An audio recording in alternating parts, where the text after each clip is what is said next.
وہ ڈاکوؤں نے کہا کہ اگر یہ بچہ ہمیں نہیں بتاتا تو ہمیں کبھی یہ اشرفیہ نہیں ملتی. وہ اتنے خوش ہوئے اس بچے کی ایمانداری سے اور پوچھا کہ تم نے ہمیں سچ کیوں کہا؟ تو اس نے کہا کہ میری ماں نے مجھے سکھایا ہے کہ کبھی جھوٹ نہیں بولنا. السلام علیکم ورحمۃ اللہ وبرکاتہ. امید ہے آپ لوگ سب خیریت سے ہوں گے. میں بھی الحمدللہ اللہ کا لاکھ لاکھ شکر احسان خیریت سے ہوں. دوستو آج اس ویڈیو میں ہم لوگ بات کریں گے، بڑی امپورٹنٹ بڑی اہم ویڈیو ہے.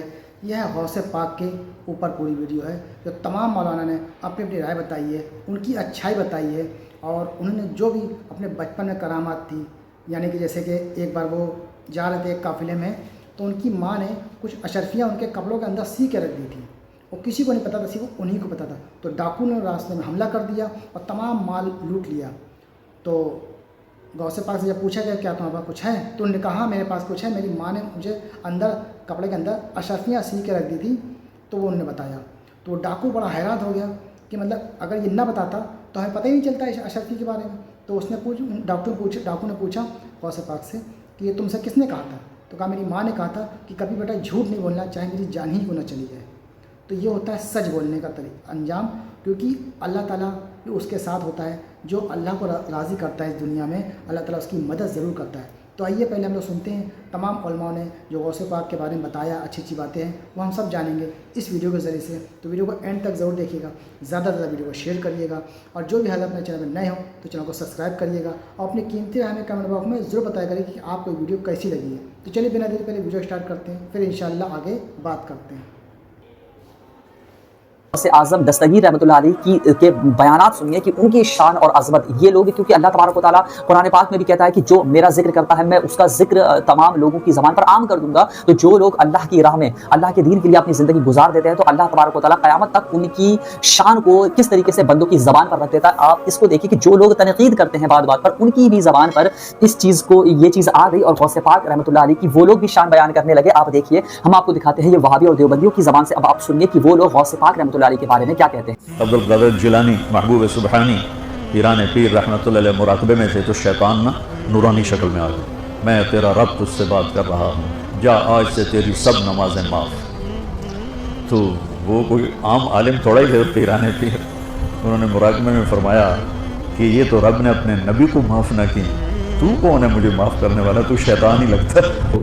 شیخ عبدالقادر گیلانی کا واقعہ بیان کیا جاتا ہے رحمۃ اللہ علیہ کا کہ وہ انہوں نے ایک سیب کھا لیا تھا، عراق بغداد سے چل کے آ رہا تھا، تو ہندوستان سے پتہ نہیں سفر کر کے کہاں گئے، وہ ہندوستان سے پتہ نہیں کون سے ملک سے سفر کر کے بغداد پہنچے سیب واپس کرنے کے لیے. یہ بھی ایک بتا دوں، یہ بزرگوں میں ہمارے تمہارے کچھ نہیں ہوتے، بزرگ سب کے ہوتے ہیں. ہمارے اس لیے کہنا پڑتا ہے کہ جو متفقون علیہ بزرگ تھے نا، ان کو بھی لوگوں نے ہمارے کھاتے میں ڈالی کہ تم لوگوں کے ہیں. یہ بھائی سب کے ہیں، چاہے ان کا مسلک ہم سے ملتا ہو یا نہ ملتا ہو. شیخ عبدالقادر گیلانی رحمۃ اللہ علیہ بڑے بزرگ تھے، ہمارے بزرگوں میں ان کا شمار ہوتا ہے. شیخ عبدالقادر گیلانی کی جو صحیح بات ہے وہ مجھے پتا ہے، میں آپ کو بتا دیتا ہوں. ان کو کسی نے بتایا کہ جی عید کا چاند نظر آ گیا. انہوں نے کہا کہ عبدالقادر کی عید کا دن تو وہ ہوگا جس دن وہ اپنا ایمان بچا کے قبر میں اتر جائے.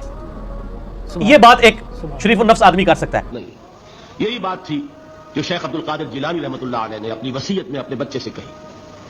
11ویں دینے والے ہیں، لیکن حضرت شیخ عبدالقادر جیلانی کی وصیت اور تعلیمات کو کتنے لوگ ہیں تو جانتے ہو. یہ جن مقامات تک پہنچے ہیں وہ کس چیز کی بدولت پہنچے؟ انہوں نے جو پیغام دیا وہ کیا تھا؟ اے میرے بچے، جس طریقے سے قرآن مجید میں حضرت لقمان کی نصیحتیں جو ہے نقل کر دی گئی ہیں، میں یہ عرض کروں گا بالفرض اگر قرآن حضرت عبدالقادر جیلانی کے بعد نازل ہوا ہوتا تو شیخ عبدالقادر کی یہ نصیحتیں بھی قرآن میں درج ہوتی. اتنی اونچی نصیحتیں ہیں.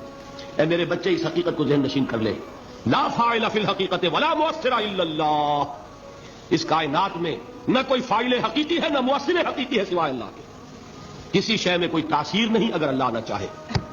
آگ جلا نہیں سکتی اگر اللہ نہ چاہے. تاریخ میں آتا ہے کہ سیدنا عبدالقادر جیلانی رحمۃ اللہ علیہ جو اپنے دور کے ایک بہت بڑے اللہ کے ولی گزرے ہیں، وہ فرماتے ہیں کہ میں رات کو تنہائی کے لیے اپنے گھر سے دور جنگل میں چلا جاتا تھا، ان درختوں کے نیچے بیٹھ کے میں عبادت کرتا تھا. فرماتے ہیں کہ میں عبادت میں مشغول تھا کہ یکدم روشنی ہو گئی، سارا درخت روشن ہو گیا. میں حیران ہوا، بھی ایسا تو پہلے کبھی نہیں ہوا. تو اسی میں سوچ میں تھا، میں نے جب سلام پھیرا تو آواز آئی کہ عبدالقادر تم نے میری اتنی عبادت کی ہے، اتنی مشقت اور محنت کی ہے کہ آج کے بعد میں نے تم پر سارے فرائض معاف کر دیے. حضرت عبدالقادر جیلانی سمجھ گئے، انہوں نے فوراً پڑھا لا حول ولا قوت الا باللہ العلی العظیم، اعوذ باللہ من الشیطان الرجیم، کیونکہ وہ سمجھ گئے کہ اللہ نے احکام اور فرائض تو اپنے انبیاء کو بھی معاف نہیں کیے، مجھے کیسے معاف ہو گئے؟ اب ابلیس ظاہر ہو گیا. اب اس نے ایک دوسرا داؤ استعمال کیا، کہنے لگا عبد القادر چونکہ تم صرف عابد نہیں ہو، ساتھ عالم بھی ہو، اس لیے بچ گئے ہو، تمہارے علم نے تمہیں بچا لیا. آپ نے فرمایا اعوذ باللہ من الشیطان الرجیم. فرمایا بدبخت مجھے دھوکہ دیتے ہو، مجھے اللہ نے بچایا ہے، علم اگر بچاتا تمہیں نہ بچا دیتا تم ابلیس کیوں بن جاتے؟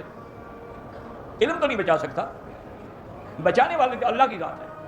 تو اس نے کہا عبد القادر میں تمہیں بتاؤں کہ اچھے لوگوں کو گمراہ کرنے کے لیے میرے پاس 70,000 داؤ ہے، ان کو میں موقع کے مطابق استعمال کرتا ہوں. تو میں تم جتنے داؤ استعمال کرو تمہارا اللہ والوں پر کوئی اثر نہیں ہوگا. اللہ کا فرمان ہے ان عبادی لیس لک علیہم سلطان، جو میرے بندے ہیں ان پہ تیرا غلبہ نہیں ہوگا. شیخ عبد القادر جیلانی رحمۃ اللہ علیہ الحمدللہ توحید پہ تھے، اور انہوں نے اس شہر ہندوستان میں اسلام کا دین پھیلایا. ان کا بڑا ہاتھ ہے، اور وہ توحید پہ تھے، اسلام کا صحیح پیغام گھروں تک پہنچایا. اور ان کی والدہ نے شیخ عبد القادر جیلانی رحمۃ اللہ علیہ کو سکھایا تھا کہ بیٹا تو ہمیشہ سچ بولنا، کبھی جھوٹ مت بولنا، چاہے تیرا نقصان ہو چاہے تیری جان جائے. ایک وقت جب شیخ عبد القادر جیلانی رحمۃ اللہ علیہ جب ایک سفر کر رہے تھے تو ان کی والدہ نے کچھ اشرفیاں ان کے کپڑے میں سی دی تاکہ وہ گم نہ جائے، تاکہ کوئی چوری نہ کرے. جب وہ سفر پہ نکلتے ہیں تو ایک ڈاکوؤں کا گروپ انہیں پکڑ لیتا ہے، اور جب جانچ پڑتال کرنے کے بعد کچھ پیسہ نہیں ملتا ہے تو وہ ڈاکو کہتے ہیں شیخ عبد القادر جیلانی رحمۃ اللہ علیہ سے کہ تیرے پاس کچھ پیسے نہیں؟ انہوں نے کہا ہاں ہے، میری ماں نے میرے کپڑوں میں سی لی ہے، اور وہ جگہ دکھاتے ہیں. وہ ڈاکوؤں نے کہا کہ اگر یہ بچہ ہمیں نہیں بتاتا تو ہمیں کبھی یہ اشرفیاں نہیں ملتی. وہ اتنے خوش ہوئے اس بچے کی ایمانداری سے اور پوچھا کہ تم نے ہمیں سچ کیوں کہا؟